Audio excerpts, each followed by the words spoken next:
तो आज से आपका लेक्चर स्टार्ट होता है। तो बेसिकली सबसे पहले हम लोग कंप्यूटर के कुछ बेसिक्स के बारे में देख लेते हैं। तो बेसिकली कंप्यूटर क्या होता है कि आप इसको इलेक्ट्रिसिटी पर वर्क कर लेते हैं। तो चीज़ हार्डवेयर होता है, सॉफ्टवेयर होता है। हार्डवेयर वो होती है जो सॉलिड मटेरियल है, और सॉफ्टवेयर वो है जो हम लोग देख रहे होते हैं, जिसको हम लोग यूज़ कर रहे होते हैं। तो सॉफ्टवेयर डिफरेंट टाइप्स हो सकती हैं, जो कि एप्लीकेशन सॉफ्टवेयर हो गई, विंडोज़ हो गई, ये भी सॉफ्टवेयर है। जो आप गूगल क्रोम यूज़ कर रहे हैं, ये भी एक सॉफ्टवेयर हो गया। तो ये आपकी डिफरेंट टाइप ऑफ सॉफ्टवेयर आ जाती हैं। हार्डवेयर आपकी आ गई रैम और रोम, हार्ड फॉर्म है जो भी आपका मटेरियल है। तो जो भी आप कंप्यूटर में इंस्ट्रक्शंस जो हैं, कोई भी काम कर रहे हैं, फॉर एग्जांपल कोई भी आपने गूगल क्रोम खोला हुआ है, आप उसको ओपन करते हैं या क्लोज करते हैं, तो ये एक इंस्ट्रक्शन है जो कि हो रही होती है एट द बैक एंड, या आपके सामने भी हो रही होती है कि आप उसके ऊपर क्लिक करते हैं तो ओपन हो जाता है। तो ये एक इंस्ट्रक्शन है जो उसको प्रोवाइड हो रही होती है। तो ये एक प्रोग्राम होता है जो कि उसको प्रोवाइड किया जाता है। तो जो इसको हम लोग प्रोग्राम कहते हैं। ये जो इंस्ट्रक्शंस हम लोग उसको कहते हैं कि इस जगह पे क्लिक करेंगे तो बंद हो जाएगा। तो ये एक प्रोग्राम होगा। तो अब डिफरेंट काइंड ऑफ प्रोग्राम्स जो होते हैं कि लाइक जिस तरह ये है प्रेजेंटेशन है, आप लोगों की स्लाइड्स हैं, तो इसके ऊपर अगर डिफरेंट ये टास्क वगैरह चल रहे हैं, लेआउट चेंज कर सकते हैं इसमें, एडिट कर सकते हैं इसमें डिफरेंट थिंग्स। तो ये जो है, ये एक सॉफ्टवेयर कहलाएगा, ये जो एक पूरा है। ये पावर पॉइंट का एक सॉफ्टवेयर हो गया, गूगल क्रोम का एक सॉफ्टवेयर हो गया, डिफरेंट टाइप्स ऑफ सॉफ्टवेयर।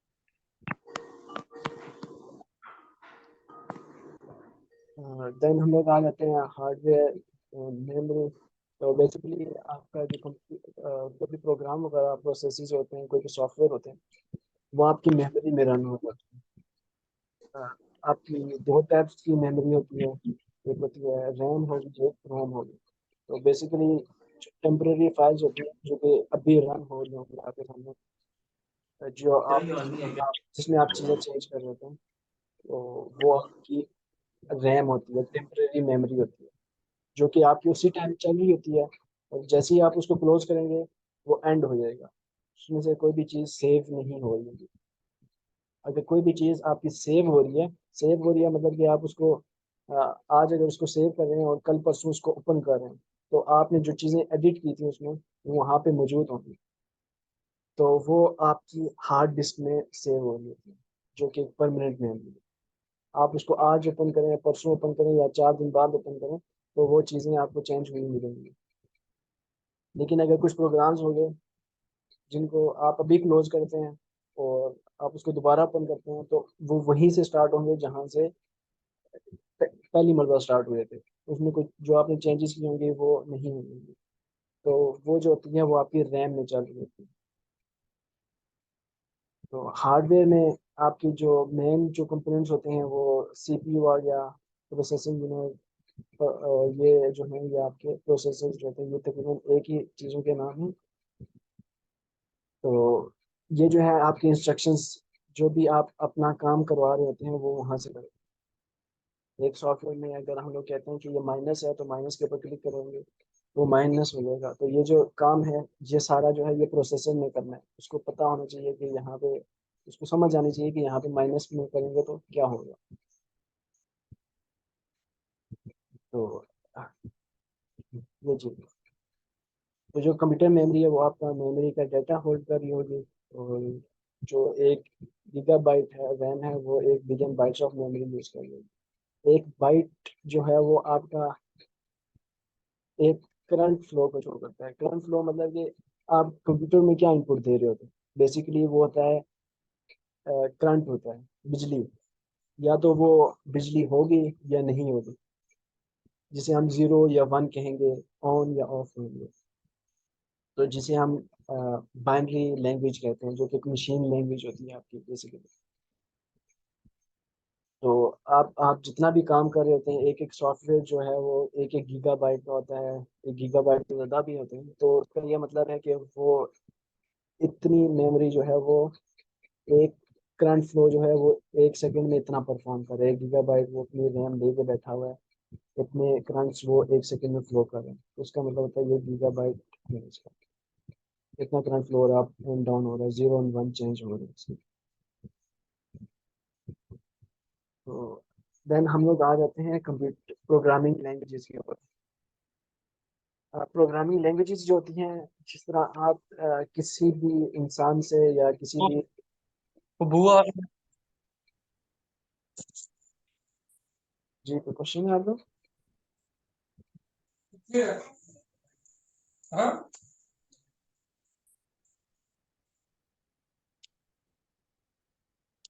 मुझसे काइंडली अपना माइक ऑफ कर दीजिए। तो दरअसल हम लोग अब आ जाते हैं प्रोग्रामिंग लैंग्वेजेस के ऊपर। प्रोग्रामिंग लैंग्वेजेस जो होती हैं, जिस तरह आप किसी भी एक इंसान से दूसरे इंसान से बात कर रहे होते हैं, तो आप उसको कुछ चीज़ें बोल रहे होते हैं, वो आपको कुछ बता रहा होता है। तो सेम इसी तरह आप कंप्यूटर के साथ भी कुछ बातें कर रहे होते हैं कि फॉर एग्जांपल यही चीज़ जो है, बेसिकली जो बेसिक चीज़ें हैं कि हम लोग माइनस कर रहे हैं तो माइनस हो रहा है, तो ये कंप्यूटर के साथ आप बात कर रहे हैं कि माइनस करो तो वो माइनस कर देता है, क्रॉस करने पे वो क्रॉस कर देता है। तो इसको ये बात समझ आनी चाहिए। तो सेम यही लैंग्वेज, जिस तरह आप किसी इंसान से दूसरे इंसान से बात करते हैं, तो आप उसमें अपने वर्ड्स का ख्याल रखते हैं, अपने पंचुएशंस का ख्याल रखते हैं कि कहाँ पे स्पेस लेनी है, कहाँ पे स्पेस नहीं लेनी। फॉर एग्जांपल, अगर मैं किसी को कहता हूँ उठो मत बैठो, इसका मतलब है कि उसको मैं उठने का कह रहा हूँ। लेकिन अगर उसको कहता हूँ उठो मत बैठो, इसका मतलब है मैं उसको बैठने का कह रहा हूँ। तो यहाँ पे जो पॉजेज हैं या जो स्पेसेस हैं, वो हमें बता रहे हैं कि काम जो है वो थोड़ा डिफरेंट हो रहा है दोनों में। सेम इसी तरह जब हम कंप्यूटर को भी कोई काम कहते हैं या कोई लैंग्वेज हम लोग यूज कर रहे हैं, तो वहाँ पे भी हम लोग की डिफरेंट पंचुएशंस, ग्रामर, जो वर्ड्स हम लोग यूज कर रहे हैं, उनका एक मीनिंग होता है जो कंप्यूटर अंडरस्टैंड कर रहा होता है। तो इसी तरीके से जिस हम किसी इंसान के साथ कम्युनिकेट करते हैं अपनी लैंग्वेज के साथ, उस तरह एक कंप्यूटर के साथ भी कम्युनिकेट करना होता है। तो डिफरेंट हमारे पास हजारों लैंग्वेजेस हैं जो कि हम लोग डिफरेंट पर्पसेस के लिए यूज करते हैं।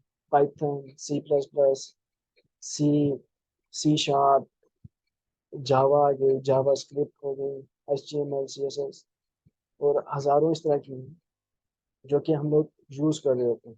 तो ये जो है, ये इनमें स्पेसिफिक वर्ड्स होते हैं जो कि उस चीज़ को ट्रांसलेट कर रहे होते हैं, जो कि कंप्यूटर को एक स्पेसिफिक इंस्ट्रक्शंस दे रहे होते हैं। तो यूजुअली ऐसा भी होता है कि एक कंप्यूटर लैंग्वेज होती है, उसमें वो इंस्ट्रक्शंस नहीं होती हैं, वो वर्ड्स नहीं होते जो कंप्यूटर अंडरस्टैंड कर सके या वो ट्रांसलेट हो, तो वो स्पेसिफिक उसका मीनिंग बन सके। इसी वजह से हमारे पास डिफरेंट लैंग्वेजेस होती हैं। जिस तरह हम लोग इंसानी लैंग्वेज में भी देख लेते हैं कि अगर हम लोग किसी कोई एग्जांपल तो नहीं आ रही, लेकिन अगर हम लोग डिफरेंट लैंग्वेजेस में जाएं, तो हम लोग को एक ही वर्ड के समटाइम्स ऐसा भी होता है कि हम लोगों को उस वर्ड के मीनिंग नहीं मिल रहे होते, तो ये इसी वजह से होता है कि वो वर्ड वहाँ पे एग्जिस्ट नहीं कर रहा। तो इसी तरह वो चीज़ मतलब कि वहाँ पे अंडरस्टैंड नहीं की जा सकती अगर आप उसको बताना चाहेंगे। तो सेम इसी तरह कंप्यूटर में भी होता है। तो हमारे पास डिफरेंट टाइप्स ऑफ लैंग्वेजेस होती हैं, जिसमें एक मशीन लैंग्वेज हो गया, असेंबली लैंग्वेज और high level language. High level languages वो होती हैं जो कि हम लोग यूज़ कर रहे होते हैं। अ, जो कि हम लोग जिन प्रोग्रामिंग लैंग्वेजेस को यूज़ करेंगे वो आपकी हाई लेवल लैंग्वेजेस होंगी। C# हो गई, जावा, पाइथन, ये सब जो है हाई लेवल लैंग्वेजेस, क्योंकि इनको हम अंडरस्टैंड कर सकते हैं एज अ ह्यूमन, लेकिन कंप्यूटर इनको अंडरस्टैंड नहीं कर सकता। कंप्यूटर जो है वो आपका सिर्फ करंट फ्लो को अंडरस्टैंड करेगा, या तो वो बाइनरी 0 होगा या 1 होगा, करंट है या नहीं है। तो उसको हम लोग मशीन लैंग्वेज बोलते हैं बेसिकली। तो असेंबली लैंग्वेज इन बिटवीन आ जाती है, जो कि हाई लेवल लैंग्वेज और मशीन लैंग्वेज में आपकी कन्वर्ट करती है। अगर आप कुछ दिखाना चाह रहे हैं तो आप उसको हाई लेवल लैंग्वेज में देंगे, और वो देन जो कंपाइलर होगा वो उसको, कंपाइलर जो होगा वो असेंबली लैंग्वेज में होगा, और वो उसको मशीन लैंग्वेज में ट्रांसलेट करेगा 0 और 1 में। फिर जो हमारी हार्डवेयर है वो उसको अंडरस्टैंड करेगी और हमें कोई प्रोग्राम एग्जीक्यूट करके दिखाइए। किसी का कोई क्वेश्चन हो अभी तक?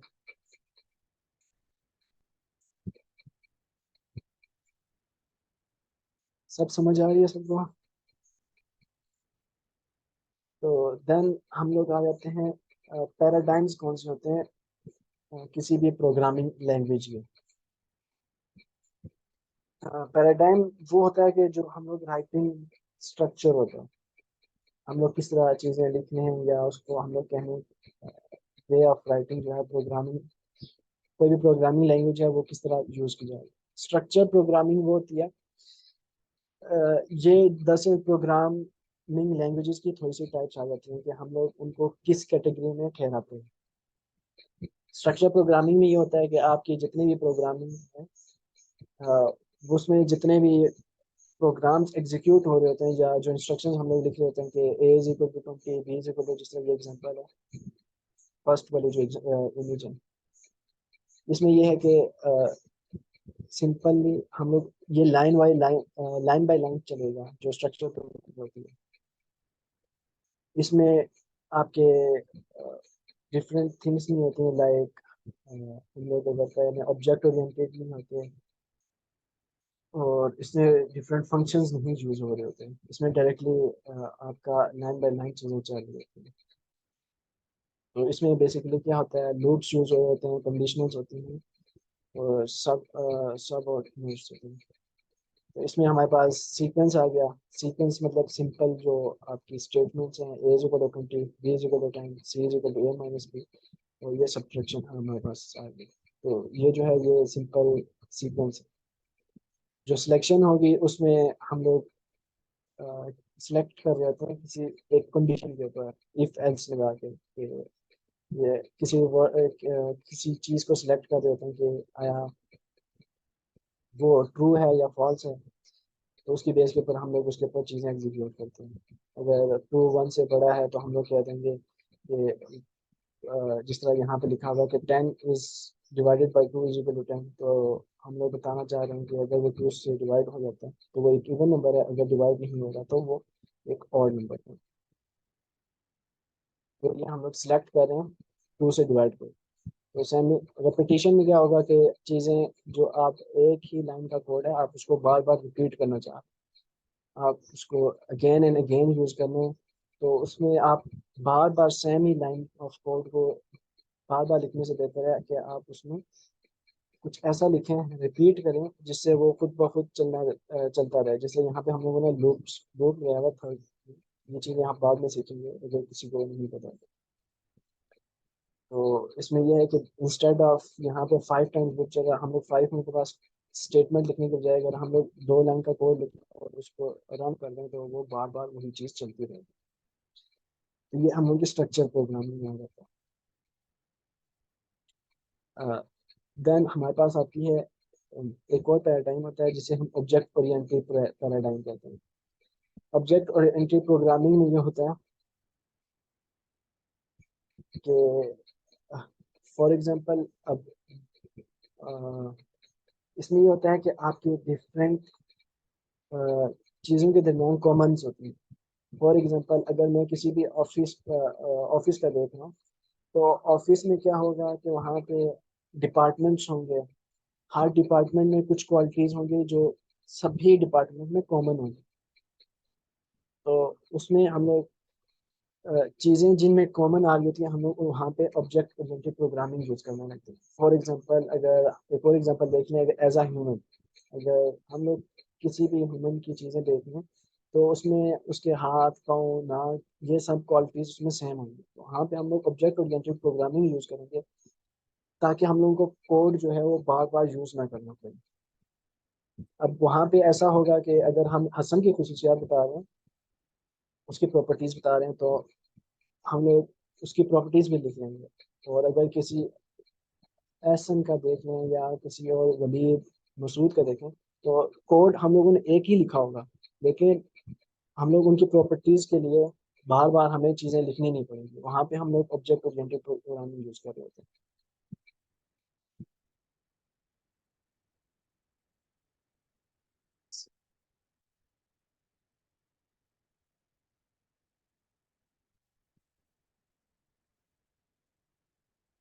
तो जैसे कि यहाँ पे हमारे पास क्लास है, फ्रूट वगैरह, ये जब आप ऑब्जेक्ट ओरिएंटेड प्रोग्रामिंग पढ़ेंगे तब उसमें आ जाएगा। तो ये कौन कौन सी लैंग्वेजेस यूज़ कर रही हैं, ये C++ यूज़ कर रही है, सी शार्प, जावा, पाइथन, ये सब जो है ऑब्जेक्ट ओरिएंटेड प्रोग्रामिंग के ऊपर।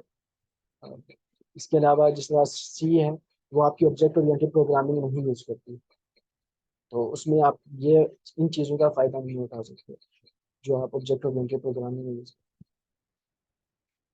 देन आ जाती है आपकी फंक्शनल प्रोग्रामिंग। फंक्शनल प्रोग्रामिंग वो होती है जिसमें आप फंक्शंस यूज़ कर रहे हो। बेसिकली जो अभी जो जो लैंग्वेजेस हम लोग यूज़ कर रहे होते हैं उनमें फंक्शनल प्रोग्रामिंग एग्जिस्ट करती है, लेकिन कुछ प्रोग्रामिंग लैंग्वेजेस ऐसी भी होती है जिनमें एग्जिस्ट नहीं करती। डेटाबेस के लिए जो हम लोग यूज़ कर रहे होते हैं, बेसिक और हैस्कल, हैस्कल में बेसिक होगी, और इस तरह की डिफरेंट होती है, उनमें फंक्शनल प्रोग्रामिंग एग्जिस्ट नहीं करती। तो फंक्शनल प्रोग्रामिंग में ये होगा कि आपके ऑलरेडी फंक्शंस लिखे होते हैं या बिल्ट इन होते हैं या लाइब्रेरीज एग्जिस्ट कर रही होती हैं, तो आप उन्हीं को यूज़ कर देते हैं, एंड देन हम लोग जो है वो कोड बार बार लिखना नहीं पड़ता।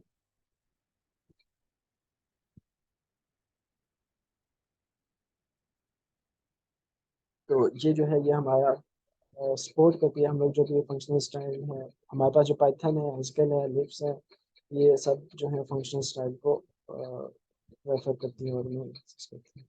फॉर एग्जांपल अभी ये है कि ये जो ऊपर वाला कोड है ये जावा में है। जावा में आपकी फंक्शनल प्रोग्रामिंग सपोर्ट नहीं होती, इसमें इस तरह बिल्ट इन फंक्शंस नहीं होते जिस तरह पाइथन या एसक्यूएल में। तो अब हम लोग देख रहे हैं कि जैसे ही जिस तरह ये फर्स्ट कोड है, इसमें जो काम हो रहा है हम लोग 1 to 10 प्लस कर रहे हैं, 1 से लेकर 10 तक जितने भी नंबर्स हैं हम उन सब का सम कर रहे हैं। तो इसमें जो है वो सम करने के लिए हमें पूरा कोड, एक लाइन कोड लिखना पड़ा। इंस्टेड जब हैस्कल में जो फंक्शनल प्रोग्रामिंग है उसमें हम लोग को सिर्फ सिंगल लाइन का कोड लिखना पड़ा और हमारे पास वो सब ऐड होकर आ गया। तो फंक्शनल प्रोग्रामिंग होती है आपको इन चीज़ों में सपोर्ट करती है। किसी का कोई क्वेश्चन हो? सबको समझ आ गया?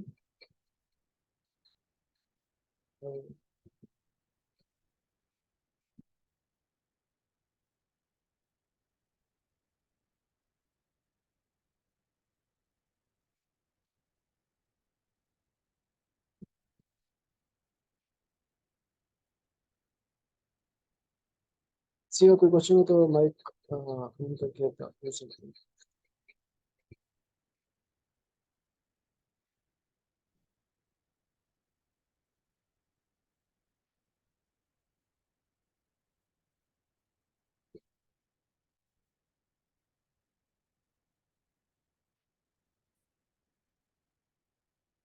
देन हम लोग पाइथन की तरफ आते हैं।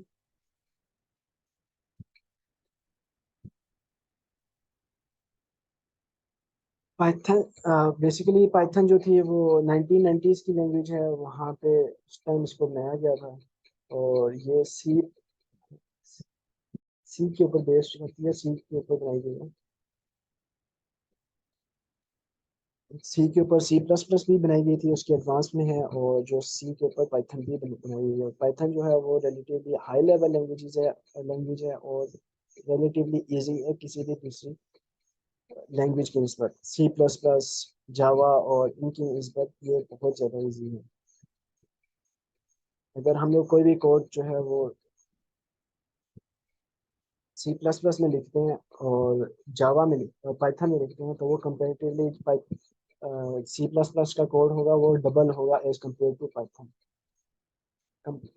डबल या इससे भी बड़ा हो सकता है। अब ये चीज़ें जो होती हैं ये कहाँ पे हमें ईज करती हैं, जब हम लोग कोड लिख रहे होते हैं, जब हम लोग उसको डिबग कर रहे होते हैं, और तो जब कंपाइलर होता है उसको डिबग कर रहा होता है या उसको रन कर रहा होता है, तो ये सब चीज़ें हम लोगों को वहाँ पे हम लोगों को फ़ायदा देती हैं।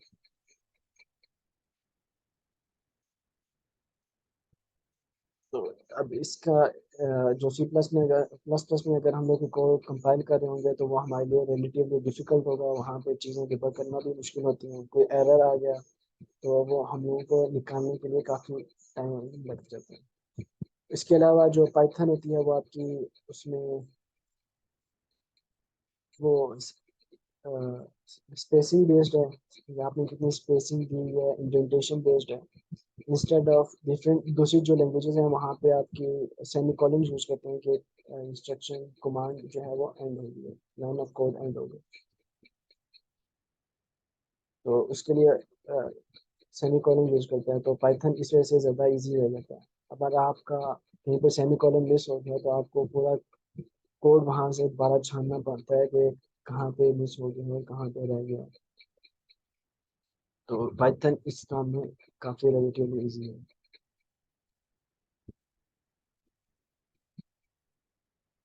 तो इसमें जो सिंटैक्स है वो आपका निहायत ही ईजी होता है, वीडियो से, क्योंकि इसमें कॉलम्स वगैरह नहीं लगे हुए, सेमी कॉलम्स नहीं है और जस्ट इंडेंटेशन बेस्ड है, तो आप रिलेटिवली इजीली उसको रीड कर सकते हैं और उसमें जो है मेंटेनेंस वगैरह जो होती है वो आपकी इजीली हो जाती है, डिबगिंग इजी हो जाती है। देन उसके बाद जो पाइथन है, पाइथन क्योंकि उसमें जितने भी वर्ड्स या जो भी कमांड्स वगैरह यूज़ किए जा रहे होते हैं वो किसी भी आम या जो बिगिनर होता है उसके लिए अंडरस्टैंड करने के लिए बहुत ही इजी होती हैं as compare to other programming languages.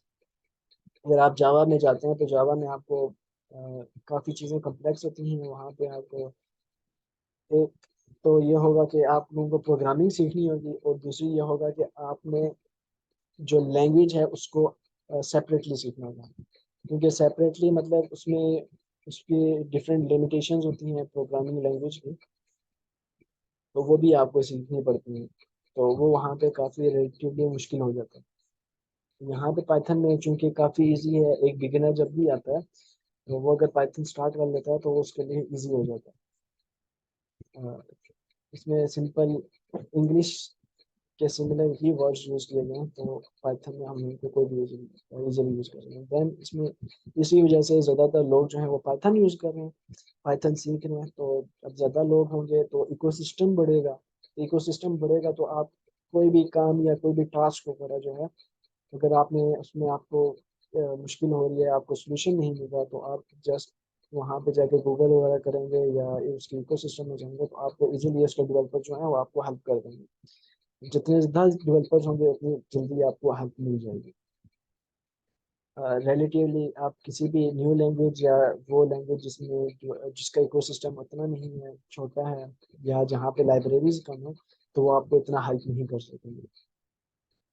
अब चूंकि इसका इकोसिस्टम ज़्यादा है, लोग ज़्यादा यूज़ कर रहे हैं, तो ये बेसिकली स्टार्ट हुई थी डाटा एनालिसिस से और मशीन लर्निंग से, देन ये वेब डेवलपमेंट की तरफ जा रही है और इसमें डिफरेंट वेब डेवलपमेंट आ गया, आपके मोबाइल ऐप डेवलपमेंट की तरफ भी स्लोली प्रोग्रेस कर रही है, और देन आपकी गेमिंग आ गई, वहाँ पे पाइथन यूज होना स्टार्ट हो गया है, एंड डिफरेंट और भी जगह हैं जहाँ पे पाइथन स्टार्ट हो गई है। तो ये है कि यही चीज़ें जो होती हैं आपकी लाइब्रेरीज अगर एग्जिस्ट कर रही हैं, जो जो आपकी लाइब्रेरीज हैं आपको वहाँ पे हेल्प कर रही हैं, तो आप इजीली करना स्टार्ट हो जाते हैं।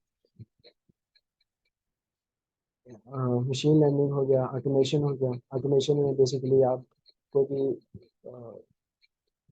काम जो है वो ऑटोमेटिकली हो रहा होता है, टेस्टिंग जो होती है वो आप इस तरह ऑटोमेशन से करते हैं। फॉर एग्जांपल आप लोगों ने डिफरेंट सॉफ्टवेयर देखे होंगे जो कि खुद ब खुद चल रहे होते हैं, लोगों ने डेवलप किए होते हैं, उसमें आपने कोई काम करवाना हो, गूगल पे सर्च करनी है तो वो खुद ही जाके जो है सर्च कर लेगा और आपको चीज़ें लेके आ जाएगा। डेटा डेटा बेस से कोई चीज़ एक्सट्रैक्ट करवानी हो तो आप ऑटोमेशन वगैरह यूज़ करते हैं।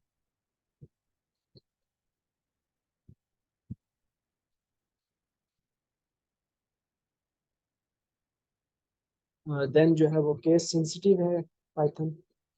केस सेंसिटिव मीन के उसमें अगर आप कोई भी वेरिएबल नेम या कि कुछ भी चीज़ें स्टोर कर रहे हैं तो उसमें स्मॉल लेटर कैपिटल लेटर जो है वो डिफरेंट होंगे। अगर अगर हसन इंग्लिश में लिखा हुआ है और हसन उर्दू में लिखा हुआ है और स्मॉल लेटर्स में लिखा हुआ है तो वो डिफरेंट होगा। इन दोनों के इन दोनों को डिफरेंट कंसिडर किया जाएगा, इक्वल नहीं कंसिडर किया जाएगा। अब ये चीज़ें हम लोगों को फ़ायदेमंद होती हैं, क्योंकि अगर हम लोग डिफरेंट वेरिएबल यूज़ कर रहे होते हैं वहाँ पे, और इंडेंटेशन मैटर करती है ना कि सेमी कॉलन। तो सेमी कॉलन मैटर नहीं करता, जिस तरह अब ये राइट साइड पे जो है वो कोड जो है ये जावा का,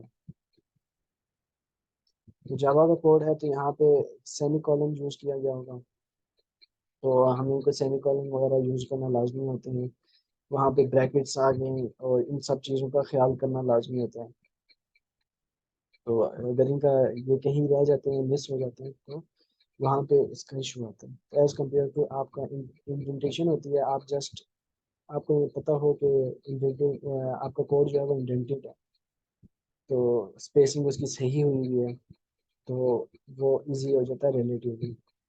लेकिन इंडेंटेशन का ये भी इशू होता है कि अगर आपने इंडेंटेशन सही नहीं रखेंगे तो पाइथन आपका जो है वो बार बार एरर देता रहेगा, आपको इंडेंटेशन रखते हुए भी समटाइम्स इशू का सामना करना पड़ता है।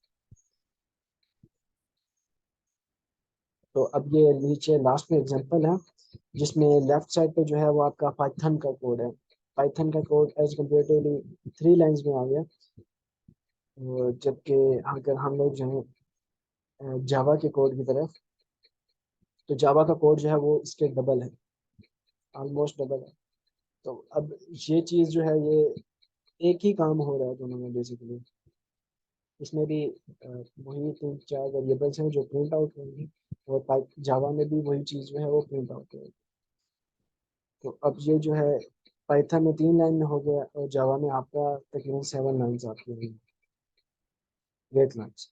तो जब ये चीज़ आपकी पाइथन में है तो वो आपको इजीली राइट करने में हेल्प कर रही है।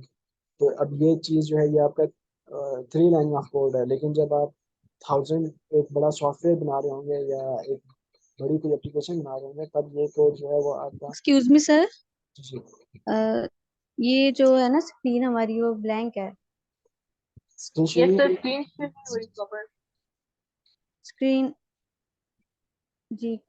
पहले बताना था मुझे। शेयर हो रही है ये? नहीं, अब आ रही है, ठीक है। सही हो गया। कब से शेयर नहीं हो रही थी? जब से आप इकोसिस्टम और लाइब्रेरी वगैरह का बता रहे हैं। हम्म, आ, अच्छा सही हो गया। ये पैराडाइम्स वगैरह हो गए थे ना आपको, ये अंडरस्टैंड हो गई थी?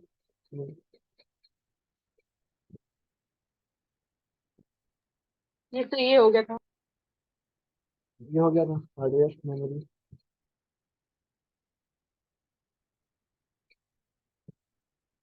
नो सर, ये नहीं हुआ। ये भी नहीं हुआ।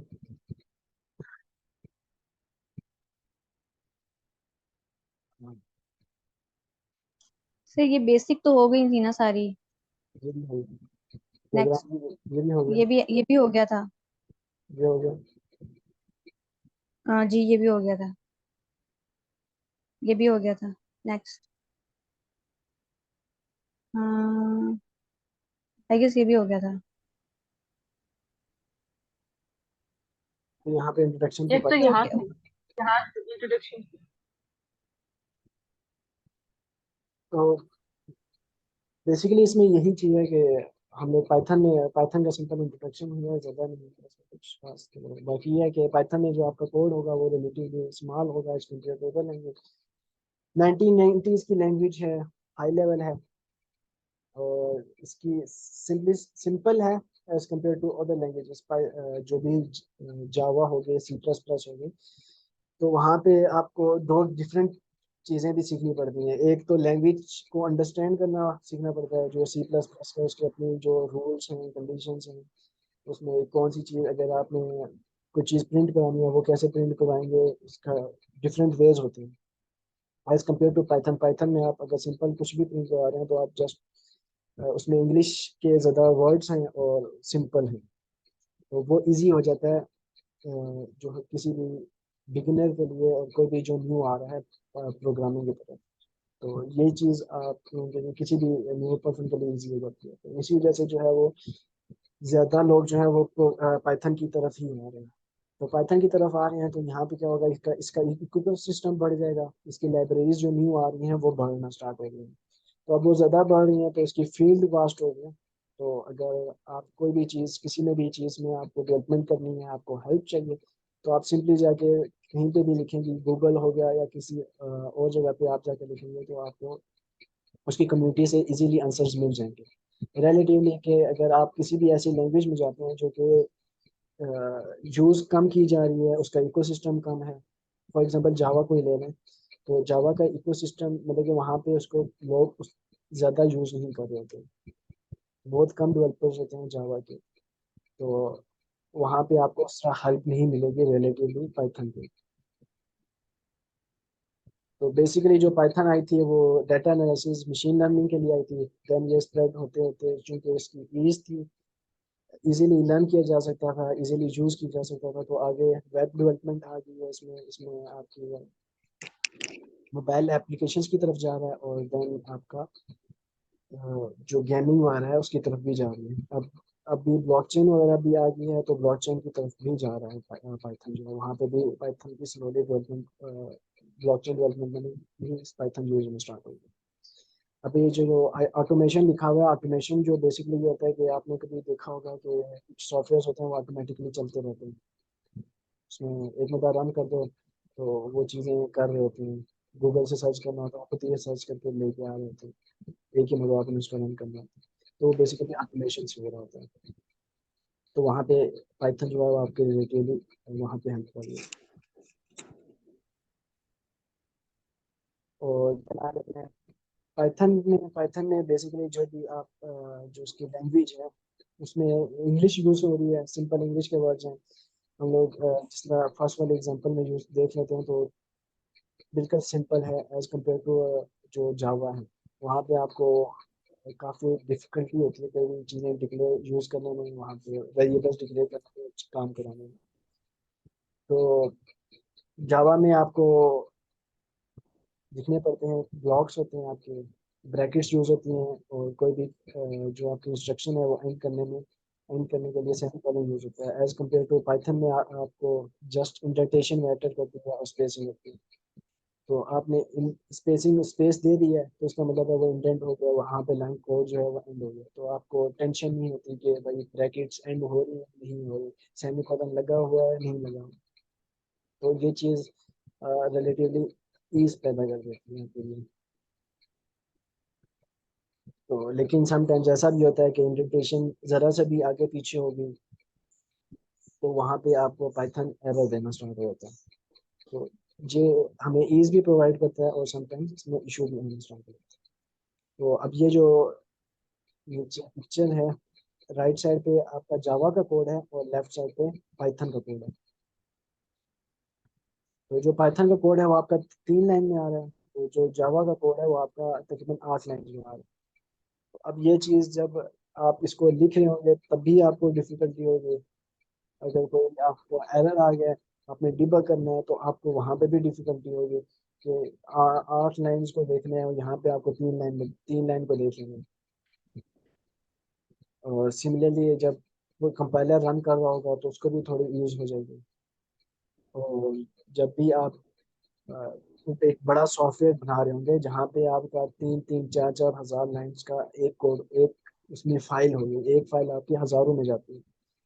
तो वहाँ पे जो पाइथन का 1,000 लाइन का कोड होगा वो जावा के एक अच्छी खासी प्रोग्राम के बराबर होगा, वो उसके 5-6 हज़ार लाइन्स के बराबर होगा। तो वो हमें रिलेटिवली ईज मिल जाती है लिखते हुए भी, अंडरस्टैंड करते हुए भी, डिबग करते हुए भी।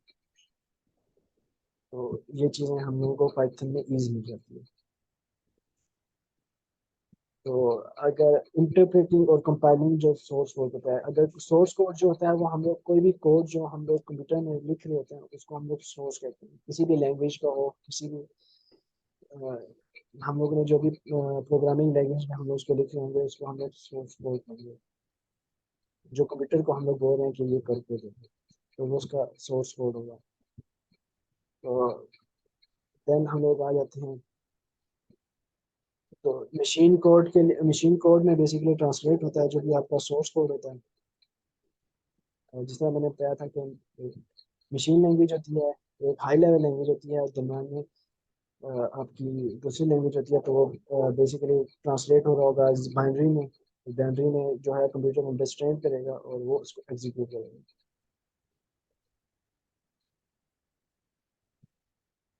तो अब इंटरप्रेटर और कंपाइलर में क्या फ़र्क होता है? इंटरप्रेटर जो होता है वो, इसको आप डिबगर भी कह सकते हैं। इंटरप्रेटर में ये होता है कि आप एक एक लाइन ऑफ कोड जो होता है उसको रन कर रहे होते हैं, एज कम्पेयर टू फाइल जो होती है आपकी पाइथन की, आप उसको पूरी को रन करेंगे और वो आपके रिजल्ट पूरा प्रोग्राम रन होगा। लेकिन इंटरप्रेटर में होगा कि आप उसको लाइन बाय लाइन रन करते जाएंगे, पहले फर्स्ट लाइन रन होगी, फिर उसको दोबारा इंटरप्रेटर को रन करने को बोलेंगे, फिर नेक्स्ट लाइन रन होगी, फिर दोबारा उसको रन करने को बोलेंगे, तो अगली लाइन रन। तो अब ये चीज़ जो होती है ये हमें डिबगिंग में इजी ईज करती है कि हमें अगर कोई कोड में इशू आ रहा है, तो हमारे मुताबिक आंसर नहीं दे रहा है या कहीं पे कोई एरर आ रहा है, तो हमें उनको वहाँ पे पता, वहाँ पे उसके लिए हम लोग इंटरप्रेटर यूज़ करते हैं कि भाई ये लाइन ठीक चली है, ये ठीक चली है, ये ठीक चली है, और यहाँ पे